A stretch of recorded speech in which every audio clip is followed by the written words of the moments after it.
दिमाग के, बुद्धि के, मस्तिष्क के प्रीमेच्योर बूढ़े हो जाने के जो प्रोसेस होता है उसे कहते हैं कॉग्निटिव डिक्लाइन और एजिंग ऑफ द ब्रेन।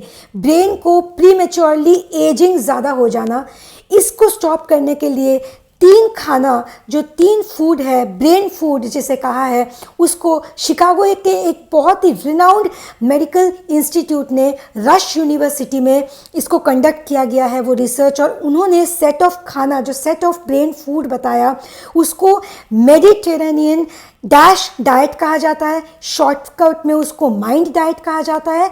ये है intervention for neuro degenerative diet, Mediterranean dash diet, और इन शॉर्ट माइंड डाइट कहा जाता है।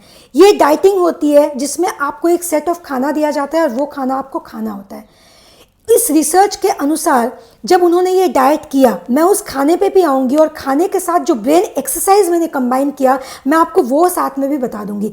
रिसर्च इंस्टीट्यूट ने सिर्फ खाना बताया, उन्होंने ये ब्रेन एक्टिविटी जो मैं आपको बताने वाली हूँ वो नहीं बताया। क्यों? कारण ये था कि जब उन्होंने ये रिसर्च किया, उन्होंने 2 ग्रुप ऑफ पीपल लिए। 2 ग्रुप में से मिडिल एजेड, ऐसा नहीं कि बूढ़े लोगों को सिर्फ लिया, ये जवान को, middle aged mixed group of people लिया, 2 ग्रुप लिए। एक ने मॉडरेटली उस डाइट को फॉलो किया, मॉडरेटली यानी नॉर्मल, जिस तरीके से वो कर सकते हैं, हल्के फुल्के तरीके से, जैसे एक आम जिंदगी में एक आम इंसान कर सकता है। और एक सेट ऑफ पीपल को रिगरस डाइट फॉलो करवाए, यानी बहुत ही ज़्यादा, जिसको कहते हैं डिटर्मिनेशन के साथ, कि इस डाइट के बाहर एक भी भूल ना हो जाए। एकदम कहते हैं ना by the books, going by the books, आप बाय द बुक्स नहीं जा सकते, उन्होंने बाय द बुक्स करवाया, एकदम कड़ी निगरानी में, रिगरसली वही डाइट, ऊपर नीचे नहीं होना चाहिए, सही है। तो इस डाइट के रिजल्ट में जिन्होंने हल्के फुल्के तरीके से डाइट किया उनको 35% कंपेयर टू 53% बेनिफिट इन लोगों का हुआ। जिन्होंने रिगरस तरीके से डाइट जो किया, 53% जो है उनकी ब्रेन की जो एजिंग है, जो कॉग्निटिव डिक्लाइन है, वो कम हो गई। यानी कि 7.5 ईयर्स, उसका जो इक्विवेलेंट था वो 7.5 ईयर्स था। उन्होंने एजिंग को कम किया अपने दिमाग का। उन्होंने जो सेट ऑफ खाना दिया उसमें से टॉप 3 खाना जो पिकअप किया गया है वो है फिश, लीफी वेजिटेबल्स और बेरीज और नट्स। बेरीज और नट्स वो है कि आप इंटरचेंजेबली खा सकते हैं। बेरीज होती है वो जूसी जो अंगूर होते हैं, जो हमारी जो अंगूर, काले अंगूर होते हैं, जो हमारे खट्टे अंगूर होते हैं, जो हरे अंगूर होते हैं, और जो बेरीज आलू बुखारा होता है जो कि जूसी फ्रूट होता है, जो बेरी फ्रूट होता है, बेरीज होता है, उसको, और नट्स को, नट्स हमारे बादाम या ड्राई फ्रूट्स जो हो गए, तो नट्स और बेरीज को इंटरचेंजेबली आप यूज़ कर सकते हैं। एक दिन बेरी, दूसरे दिन नट्स। इसमें जो होते हैं फ्लेवोनॉइड, जो इसका एंटी इन्फ्लेमेटरी और कार्डियोवास्कुलर बेनिफिट तो होता ही है, उसको एक तरफ रखिए। आपके दिल से जुड़े जो मरीज के जो भी बेनिफिट्स होते हैं उसको एक तरफ रखिए। लेकिन इसकी जो होती है फ्लेवोनॉइड एक कंपोनेंट होता है, फ्लेवोनॉइड इसमें बहुत ज़्यादा होता है, जो ब्रेन का डायरेक्ट खाना होता है, वो जो ब्रेन के आपके ब्रेन सेल्स होते हैं जिसे न्यूरॉन कहते हैं, उसको प्रोटेक्शन देती है, सही है। तो बेरीज और नट्स, एक बात का ध्यान रखना है, बहुत लोग सिर्फ ब्रेकफास्ट में कहते हैं कि मैं उठ के भीगा हुआ बादाम खा लिया तो ये ब्रेकफास्ट हो गया और कुछ नहीं, सिर्फ बादाम और दूध पी लिया, नहीं। आपको ब्रेन के लिए बादाम को आप एज ए स्नैक ले सकते हैं, एज ए प्री ब्रेकफास्ट तो आप ले सकते हैं, लेकिन सिर्फ खाना नहीं हो सकता। अगर आप उसको ब्रेकफास्ट में इंक्लूड करेंगे तो साथ में आपको कोई सीरियल या कोई प्रोटीन लेना पड़ेगा। मेडिटेरेनियन डैश डाइट, मैंने कहा मेडिटेरेनियन डैश डाइट क्या है? डैश डाइट अर्थात DASH, डैश अर्थात dietary approach to stop hypertension. तो पोएट्री और डाइटरी में मतलब आप क्या, आपका अप्रोच है जिससे कि आपका हाइपरटेंशन लेवल कम हो, सही है। तो इसके लिए पहला खाना मैंने बताया, डाइट में आप इंक्लूड करेंगे आपके जो नट्स होंगे और बेरीज होंगे इंटरचेंजेबली। दूसरा आता है आपका फिश। अगर आप वेजिटेरियन है कोई टेंशन की बात नहीं है, आप फिश ऑयल सप्लीमेंट्स ले सकते हैं, फैटी एसिड के जो सप्लीमेंट्स आते हैं, फिश कैप्सूल्स ले सकते हैं, क्योंकि फैटी एसिड जो एन कंपोनेंट होता है ये इसमें बहुत ज़्यादा होता है और इसमें मेंटल हेल्थ के लिए बहुत ज़्यादा अच्छा होता है। यहाँ तक कि अलग रिसर्च इंस्टीट्यूट्स ने तो ये भी बताया कि फ़िश ऑयल सप्लीमेंट से आपकी जो टेंशन है या जो आपकी जो आप गुस्से में या बहुत ज़्यादा हाइपर रहते हैं वो चीज़ भी आपकी जो है वो बैलेंस हो जाती है। तो फ़िश को अपने वीक में थ्राइस भी अगर जो है आप फ़िश को as a wholesome meal include करेंगे, इस बेक्ड वेजिटेबल्स के साथ या सौते कर लिया है वेजिटेबल्स को या हरी सब्जियों के साथ जो है, अगर आप फ़िश को कंबाइन करें या सिंपल फिश की, हल्की मछली की करी, मतलब करी जो है बहुत भारी नहीं होना चाहिए, लाइट फिश करी के साथ आपने चावल ले लिया। और अगर आप वेजिटेरियन है आप फिश ऑयल सप्लीमेंट्स ले सकते हैं, ऐसी कोई बात नहीं है। और बहुत ज़्यादा इंपॉर्टेंट जो हम आते हैं फाइनल फूड में, वो है ग्रीन वेजिटेबल, लीफी वेजिटेबल, जो हम कहते हैं ना कि डार्क ग्रीन वेजिटेबल्स। तो ये एक, मेरे लिए तो ये एक मेटाफर है जो हम इस्तेमाल करते हैं किस चीज़ के लिए, कि समझ आए कि जो जैसे हरी साग हो गई, ब्रोकली हो गई, इनका कलर बहुत ज़्यादा हरा होता है, एग प्लांट हो गया, बैगन हो गई, भिंडी हो गई, तो इनका कलर जिनका बहुत हरा होता है तो उसको हम बोलते हैं ग्रीन वेजिटेबल। ये एक नाम है मेरे हिसाब से लीफी वेजिटेबल, जो हरे पूरे जो साग जैसे होती है, जो स्पिनच होती है, पालक होता है, साग होता है, इनको कहा जाता है। इसके जगह में अगर आपको हर दिन ग्रीन वेजिटेबल ना भी मिले, जो भी सब्जी आपको मिल रहा है, सब्जियों को रखें अपने डाइट में। ब्रेन को ये क्या देती है, एंटीऑक्सीडेंट जो विटामिन्स होती है, ये ब्रेन को वो सप्लाई करती है। तो ये बहुत ज़्यादा अपने डाइट में बिल्कुल शामिल रखें।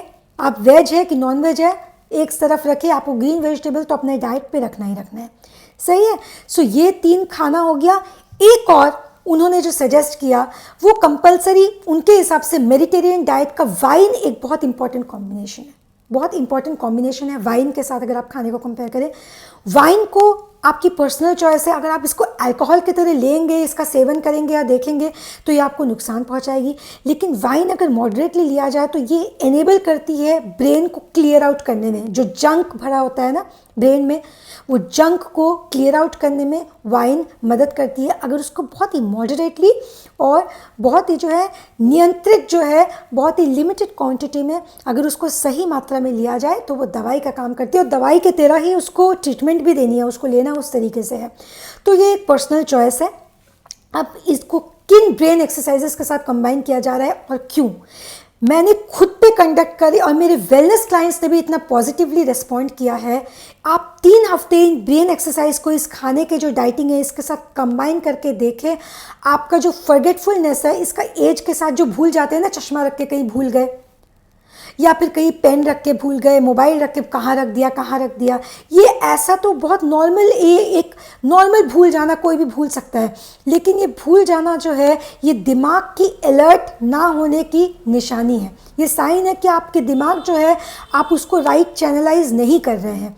और जो उस रिसर्च, शिकागो के रश यूनिवर्सिटी में जो रिसर्च उन्होंने किया, उसमें उन्हें से जो 7.5 साल अपने जो ब्रेन एजिंग को डिले करने में वो सक्षम रहे, कौन सा ग्रुप, जिन्होंने रिगरसली इस डाइट को फॉलो किया। इस बात को समझिए, रिगरस फॉलोइंग अर्थात जोर शोर से, बिना कोई कमी के, बिना ऊपर नीच हुए हुए, किसी के कड़ी निगरानी में इसको पूरे तरह से फॉलो करना। क्या ये जीवन भर फॉलो कर पाना मुमकिन है? क्या संभव है कि आप कंटिन्यूसली ऐसा कर पाएँ? या आपके सर पे डॉक्टर खड़े हो, नर्स खड़े हो, या कुछ लोग जो रिसर्च कर रहे हो वो आपके सर पे सवार हो, तो आप कर लेंगे कितने दिन के लिए? जो लिमिटेड टाइम उन्होंने किया उतने दिन के लिए आप कर पाएंगे, लाइफ टाइम तो ये संभव नहीं है। तो आप अगर डाइट को हल्के फुल्के तरीके से कर ले, उसको ब्रेन एक्सरसाइज के साथ कॉम्बाइन कर ले, तो उसका जो रिजल्ट होगा वो आपका देखने लायक होगा, आप स्वयं अनुभव करेंगे। कौन से है वो 3 ब्रेन एक्टिविटी? सबसे पहले 30 मिनट आप मेडिटेशन को दे दीजिए। आप 30 मिनट मेडिटेशन करेंगे, कब? अब सुबह अगर 4-5 बजे कहूँगी तो लोग घबरा जाएंगे। चलिए, आप 6 बजे से लेके 8 बजे के बीच में किसी भी अंतरकाल में आप मेडिटेशन कर लीजिए। 4 से 5, 6 बजे कर लिया, बहुत अच्छी बात है। अगर नहीं कर सक रहे, इस बात से डर के छोड़ मत दीजिए, आप 6 से 8 के बीच में भी या 6 से 9 के बीच में भी कर लेंगे मेडिटेशन, तो आपको तब भी रिजल्ट मिलेगा। लोग घबरा जाते हैं कि इतने जल्दी उठने को कहा तो पूरा सब कुछ ही छोड़ दें। आपसे जितना हो पा रहा है कीजिए। 6 से 9 बजे के बीच में सिर्फ 30 मिनट आपको देना है मेडिटेशन करने में।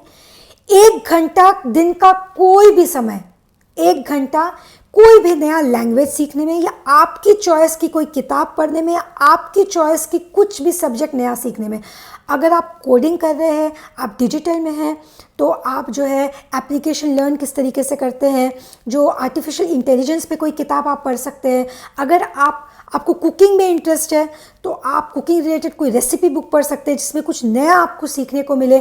यहाँ पे पॉइंट ये नहीं है कि आप क्या सीख रहे हैं, आपको कुछ नया सीखना, कोई नया लैंग्वेज या कोई भी नया चीज़ है, इसके पीछे की जो साइंस है ब्रेन की अलर्टनेस को बढ़ाने के लिए ब्रेन को आपको एक तरीके से ब्रेन एनर्जी को चैनलाइज करना पड़ेगा। आज का बच्चा जो है वो भी हमने देखा है कि बड़े बूढ़ों को कुछ कुछ याद रह जाए भले, क्योंकि बच्चे भूलने में और ज़्यादा आगे होते हैं कि ये रख दिया, मम्मी कहाँ है, हम भूल गए। या फिर जो होते हैं आपके जो हस्बैंड है या वाइफ है, कुछ रख दिया तो अपने पार्टनर से पूछते हैं कि देखो मैं ये भूल गई, कहाँ रखा है, तुम देख लो कहाँ पे है ना।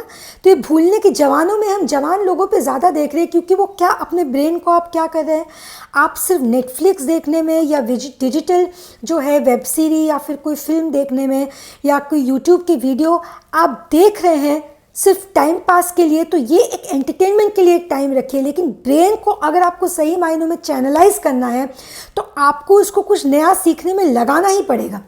1 घंटा आप ये प्रैक्टिस करके देखिएगा। आप पूछेंगे कि थर्ड एक्सरसाइज मैं क्यों नहीं बता रही, क्योंकि थर्ड जो है कोई उसमें एक्सरसाइज है ही नहीं। थर्ड सिर्फ ये है कि आपको ज़रूरत से ज़्यादा टेंशन नहीं लेना है, आपको थोड़ा सा खुश रहने की कोशिश करें। मैं नहीं कह रही हूँ कि आप टेंशन ले ही नहीं सकते, इंसान बिना स्ट्रेस और टेंशन का, तो फिर आज के ज़माने में जो है थोड़ी बहुत टेंशन, लेकिन आप ज़रूरत से ज़्यादा टेंस ना हो। और ये जो आप मेडिटेशन करेंगे ना, ये आपका काम कर देगी आपके टेंशन को कम करने में। इसलिए मैंने तीसरे को जो है बहुत ज़्यादा जोर दे के नहीं कहा। तीसरा जो है जो आप मेडिटेशन है वो आपका काम कर देगी। सो ये 3 एक्सरसाइज की बहुत ज़्यादा टेंशन में नहीं रहना। आपको 30 मिनट मेडिटेशन के अपने जीवन में देने, 1 घंटा कुछ भी आपके चॉइस के नया सीखने में, जो कि डिजिटल वॉचिंग से अलग होना चाहिए। आप डिजिटल वॉच कर रहे हैं, नहीं, आपको उसको पढ़ाई करके सीखनी पड़ेगी उसका, जिसमें आपका किताब का इस्तेमाल करें, लिख के चाहे करें कि चाहे सुन के करके। जो आपकी एंटरटेनमेंट है उसको एक तरफ रख के दिन में 1 घंटा आप इसको एक खाने के साथ जो, और इसका कॉम्बिनेशन 3 हफ्ते के अंदर मेरे वेलनेस क्लाइंट्स ने बहुत पॉजिटिवली इसका रिस्पॉन्ड किया है। मैंने खुद ने करके इसका, मेरी जो भूलने की जो हमारी डे टू डे की आदत होती है वो आप खुद पाएंगे कि कम हो रही है। और 1, 2, तीसरे महीने में तो आप खुद देखेंगे कि आपका जो कॉग्निटिव डिक्लाइन है, वो ब्रेन की जो एजिंग है वो लॉन्ग टर्म बेनिफिट आपको देती है और ये स्लो डाउन होती है। 3 हफ्ते में कोई भी चीज़ आप जब तीसरे हफ्ते से आपको उसके हल्के हल्के बेनिफिट स्वयं से अनुभव होना शुरू होता है। करके देखिए। और इसका जो फ़ायदा है, आप अपने बच्चों को, अपने फैमिली को, स्टूडेंट्स के लिए बहुत अच्छा है, जो लोग जॉब कर रहे हैं, बिजनेस कर रहे हैं, जवान लोगों के लिए अच्छा है, और बूढ़े लोगों के लिए तो अच्छा है ही। जैसे जैसे आप बूढ़े होते जाते हैं, आप माइंड को जो है जितना ज़्यादा काम में लगाएंगे। एक बात का ध्यान रखें, मस्तिष्क को काम में लगाने का मतलब कोई स्ट्रेस में, कोई स्ट्रेसफुल थॉट, लोग जो है कोई झगड़ा होता है उसके बारे में सोचते रहते हैं, उसमें ही मस्तिष्क काम कर रहा है, बुद्धि काम कर रही है, लेकिन वो काम है नकारात्मक ऊर्जा को वो जन्म दे रही है। अब आप कहेंगे कि ब्रेन के फूड में अध्यात्म को क्यों बीच में लेके आ गए। अध्यात्म तो वो साइंस है, इंसानों का साइंस है। अध्यात्म मतलब कोई पूजा पाठ या आप जो है आप पूरे की तरह से एक मॉन्क बन गए स्पिरिचुअल, ऐसा नहीं है। अध्यात्म स्पिरिचुअलिटी वो साइंस है जो इंसान की डे टू डे हमारे होने का साइंस है, तो इसको जीवन से थोड़ी अलग किया जा सकता है। नकारात्मक ऊर्जा मतलब क्या, नेगेटिव एनर्जी। तो ब्रेन नेगेटिव एनर्जी में अगर उस काम में जुड़ जाए तो वो कभी आपको सकारात्मक बेनिफिट नहीं दे सकती। और ब्रेन कॉग्निटिव डिक्लाइन तो आप नहीं उसका रोक सकते। कॉग्निटिव यानी सोचने समझने की शक्ति को कॉग्निशन कहते हैं, तो वो बढ़ेगी, वो घटेगी। और उसके बाद मेरे कुछ वेलनेस क्लाइंट्स ने मुझसे सवाल किया कि अगर सिर्फ डाइट करें, अगर सिर्फ ये खाना खाएं और जो ब्रेन एक्टिविटी की एक्सरसाइजेस बताएगी उसको कॉम्बिनेशन ना करें। रिसर्च इंस्टीट्यूट जिसका मैंने आपको बताया, उन्होंने सिर्फ ये खाने के बारे में कहा। ये टॉप जो कहते हैं कि फूड है जो ब्रेन बूस्टिंग करती है, अगर आप एक्सरसाइज ना करें तो भी आपका ब्रेन बूस्टिंग होगा। अब ये सवाल आता है कि सिर्फ अगर ब्रेन फूड आप ले रहे हैं, उसको अगर आप कंबाइन नहीं कर रहे हैं ये जो ब्रेन एक्टिविटी की जो एक्सरसाइज है इसके साथ, तो क्या रिजल्ट मिलेगा या नहीं? रिजल्ट मिलेगा, लेकिन वो रिजल्ट वैसा नहीं मिलेगा जैसे उन लोगों को 53%, 7.5% जो 7.5 साल डिले कर दिया उन्होंने अपने ब्रेन के एजिंग को। क्यों? क्योंकि आपके सर पे जो है डॉक्टर नर्स आपके सर पे सवार होकर आपसे डाइटिंग नहीं करवा पा रहे, और हो भी जाए तो लाइफ टाइम तो नहीं करवा पाएंगे। तो जो चीज़ प्रैक्टिकली क्या आप रिगरस डाइट कर सकेंगे, इसी में इस सवाल का जवाब है कि आपको रिजल्ट कैसा मिलेगा। आप इस खाने को थोड़ा बहुत खाएंगे, हल्का फुल्का असर मिलेगा। आप एक चीज़ को कर ही रहे हैं तो उसका एक एग्जैक्ट इस तरीके का उसका बेनिफिट होना कि जो काम में भी आए, जो नज़र आए आंखों की कि हाँ भाई मेरे पे असर हो रहा है और मेरे को ये नज़र आ रहा है, मेरी ब्रेन और अलर्ट और इसकी क्षमता जो है वो बढ़ रही है, मैं भूलने की अपनी हैबिट से छुटकारा पा रहा हूँ। ऐसा रिजल्ट हो जो नज़र आए तो ही ना मोटिवेट भी करेगी इंसान को। वो रिजल्ट जो हो भी रहा हो, आप खाएंगे अगर ये फूड, सिर्फ आप ब्रेन एक्सरसाइज नहीं कर रहे हैं तो आपको रिजल्ट थोड़ा थोड़ा होगा, आपको नज़र नहीं होगा, आप डीमोटिवेट होंगे और डीमोटिवेट होकर जो खाना खा रहे हैं वो भी छोड़ देंगे, क्योंकि इंसान को जो नज़र नहीं आए तो वो डीमोटिवेट होता है। तो रिजल्ट आपको नज़र आए, आपको बेनिफिट भी आए, इसके लिए आप ही एक्सरसाइज के साथ कंबाइन करेंगे तो आपको रिजल्ट नज़र जल्दी आ जाएगा। ये इस सवाल का जवाब हुआ कि अगर सिर्फ हम खाने को खाएं इस तरीके से, ये डाइटिंग हम कर ले और ब्रेन एक्सरसाइज की एक्टिविटी ना करें तो क्या हमें रिजल्ट मिल जाएगा? ये उसका जवाब है। क्या आप रिगरस बाय द बुक्स कर पाएंगे, जिसको कहते हैं ना गोइंग बाय द बुक्स, एकदम टिक टॉप, एकदम जैसे कहा टस से मस नहीं होना, थोड़ा भी ऊपर से नीचे नहीं होना, ऐसे तो ऐसे ही खाना है, इतनी तो इतनी मात्रा में, डेली तो डेली, और यही खाना। और जंक फूड खाई आपने, कभी भाई बर्गर खा लिया, कभी तो कभी इसमें उस रिसर्च इंस्टीट्यूट ने कहा है आपको जंक फूड अवॉइड करना है, बिल्कुल। लेकिन जंक फूड बिल्कुल अवॉइड करना क्या संभव है जीवन में? जीवन को जीना भी है तो हमें रिसर्च इंस्टीट्यूट्स क्या करते हैं, वो रिसर्च करके देखते हैं एक एक पर्टिकुलर, वो बहुत फोकस्ड ओरिएंटेड होते हैं, पर्टिकुलर फूड और खाना, इसका क्या जो कॉन्सिक्वेंस निकल रहा है कि ए के बाद बी, मतलब 2 और 2 4 हो रहे हैं कि नहीं हो रहे हैं, बस उनको ये 2 और 2 4 से मतलब है। तो उसके बीच में जो है नॉर्मल ह्यूमन लाइफ, जो normal day to day practically जो संभव है, उनको उससे मतलब नहीं है, वो रिसर्च कर रहे हैं, वो रिसर्च बता रहे हैं। तो आपको चीज़ें बहुत सारी मिल जाएंगी, कोई डॉक्टर बताएगा ऐसा करो वैसा करो, प्रैक्टिकली आप क्या कर पाएंगे? उसको ध्यान में रख के इस तरीके से हमें अपने लिए एक चर्न आउट करना है, जो एक्टिविटी चर्न आउट कर रही है, जो प्रैक्टिकल लाइफ में संभव हो और हमें रिजल्ट भी दे। सही है? तो आप इस तरीके की ब्रेन एक्सरसाइज को जब आप खाने के साथ कंबाइन करके प्रैक्टिस करेंगे, जो हल्का फुल्का भी है, आपके लिए बहुत ज़्यादा स्ट्रेसफुल भी नहीं है कि बहुत ज़्यादा भाई आपको इसमें टाइम देना पड़ेगा, और आपको रिजल्ट भी मिल रहा है, तो क्यों नहीं? तो रिसर्च होती है हमारे लिए कि हम उससे फ़ायदा उठाएं, ये नहीं कि डिट्टो उसको कॉपी करने लग जाए, और ये संभव भी नहीं है।